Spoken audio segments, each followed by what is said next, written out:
નમસ્કાર। છોટાઉદેપુર જિલ્લાના બોડેલી તાલુકામાં ઈસી કાપડિયા કોલેજના ગ્રાઉન્ડમાં સશક્ત નારી મેળાનું આયોજન કરવામાં આવેલ છે, જેમાં 125 જેટલા સ્વસહાય જૂથોના બહેનો દ્વારા જે હાથ બનાવટની વસ્તુઓ અહીંયા બનાવીને એને પ્રદર્શનમાં સ્ટોલ દ્વારા મૂકવામાં આવેલું છે, જેમાં આજે આ મેળાનું બીજો દિવસ છે અને તારીખ 18, 19, 20 આમ 3 દિવસનું આયોજન કરવામાં આવેલું છે, જે ગુજરાત સરકાર દ્વારા બહેનો તેમના આત્મનિર્ભર બને એના માટે આપ સૌ આ સ્થળની મુલાકાત લેશો। મારું નામ છે મીનાક્ષીબેન વિનુભાઈ।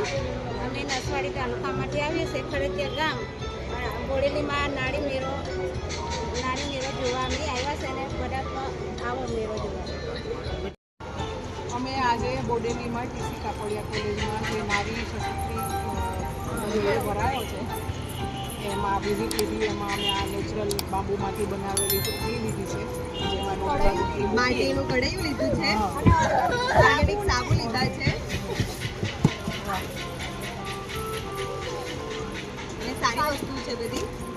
કઢાઈમાં સાબુ કે કશું વાપરવાનું નહીં ને અને તેલ પણ ઓછું પડશે। પાપડ લીધા, એ લોકોને પોતાના જ ખેતરમાં વાવેલા એ લોકોના ઓર્ગેનિક અડદ પાપડ લીધા। બહુ સરસ છે અને દર વર્ષે આવું થાય થવું જોઈએ, એના માટે નારી સભ્ય માટે સારું અને એનાથી વધારે સ્ટોર ઊભા થાય એના માટે અપીલ છે કે સ્ટોર થોડાક વધારે પ્રોત્સાહન મળે।